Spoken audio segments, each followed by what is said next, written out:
and the leadership and service conversation, because we are still looking for leaders, are we not? Hello? We are looking for who will reduce the price of food, are we? Who will secure us? Who will provide jobs? Let's have that conversation. And water and power and housing. You see how we have evolved? From single foragers, all of us are now looking for somebody to carry the load. Not so? Let's go forward. So in the circumstances of our current political transition and the leadership and service conversation, it will be pertinent to speak about the choices of leadership that now lie ahead of us as a people. As we look towards making a choice between frontline and perhaps not too frontline candidates, I find an interesting parallel between some of the frontline candidates, and I call them frontline in quotes. So you have your own views, who is frontline. I have my own views, who is frontline. So let us not disagree about frontline. But for my own frontline candidates, they were all elected as governors of different states, and they have served 8 years in the respective states, except one of them who was elevated to higher office. Solve the riddle. It will seem logical, therefore, to look at what they have done in their states and in the elevated offices that has had a national impact. Don't forget, national impact too. And if you like, something that meets the Azinge standard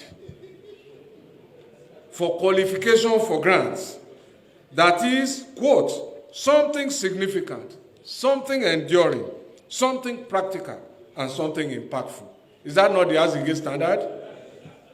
It seems to me that only one candidate will meet the Azinge standard. When we look at the work of the frontline candidates as qualifications for choosing them in the next general elections.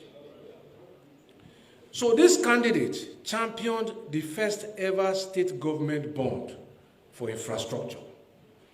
This candidate was the first to enact a state internal revenue service agency law to boost internal revenue generation, which many states have now adopted and applied. This candidate also pioneered the reform of outdoor advertising through state legislation to create outdoor advertising agencies. This has been replicated in many states. I was privy to a very good lecture here today. This lecture was conspicuous as well as much as it was interesting. We heard about the bridges, the 52% reduction in time. However, it is so interesting that we didn't hear about the 8 months ASU strike.